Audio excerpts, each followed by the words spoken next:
Dear ویور، جیسے آپ جانتے ہیں کہ اس سے پہلے ہم پڑھ رہے تھے بیسک انگلش. ابھی بھی ہماری بیسک انگلش چل رہی ہے، یہ ہماری تیسری ویڈیو ہے.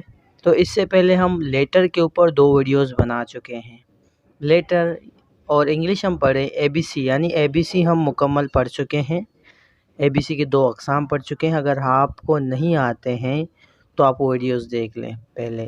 اور اگر آپ کو اے بی سی آتے ہیں، یقیناً آپ کو اے بی سی آتے ہیں، تو آئیے آج ہم تھوڑا سا اس سے ہٹ کے کچھ پڑھیں گے. آج ہم ورڈ کو پڑھیں گے. ورڈ کو تو جانتے ہوں گے سارے لوگ، مگر اس کی ڈیفینیشن کیا ہے؟ آج اس کی ڈیفینیشن کو ہم دیکھیں گے اور تھوڑا ڈیپلی سمجھیں گے، دیکھیں کہ ورڈ کیا ہے.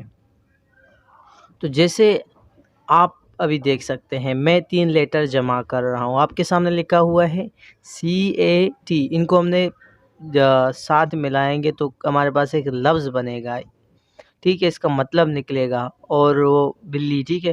تو اسی طرح یہ 3 حروف تھے، ان کو میں نے جمع کیا، ہمارے پاس ایک ورڈ بنا ہے. غور سے سنیے گا، 3 حروف جمع کیا، ایک ورڈ بنا. اس سے آپ کو سمجھ آنی چاہیے کہ ورڈ جو ہے نا، ورڈ لفظ وہ حروف سے بنتے ہیں.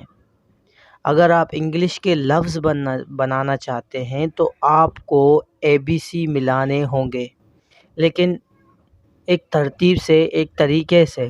جس طرح میں نے ان کو دیکھو، اگر میں ATC کروں تو غلط ہو جائے گا، ورڈ نہیں بنے گا. تو اس کی ایک ترتیب ہونی چاہیے، وہ ہم آگے پڑھیں گے، ٹھیک ہے. فی الحال آپ کو اتنا جاننا ہے کہ ورڈ جو ہے، ورڈ کی ڈیفینیشن یہ ہے: word is a combination of letters, اور word is composed of letters. یعنی ورڈ جو ہے لیٹروں کا، حروفوں کا مجموعہ ہے. تو اس میں کیا ہوگا کہ لیٹر جب جمع ہوں گے تو ہمارے پاس ایک ورڈ بنے گا، ٹھیک ہے. آپ کے سامنے بہت ساری مثالیں، کم ہے، گو ہے، سی ہے، واچ ہے، تو یہ بہت ساری چیزیں ہیں، ٹھیک ہے. تو آپ اپنے طریقے سے بھی مثال لفظ لکھ سکتے ہیں.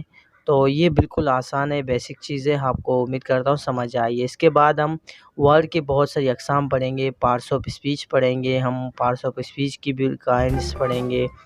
تو یہ ساری چیزیں ہم پڑھ لیں گے انشاءاللہ، آنے والی ویڈیوز میں کور کریں گے. آج کے لیے اتنا کافی ہے، تو ملتے ہیں ایک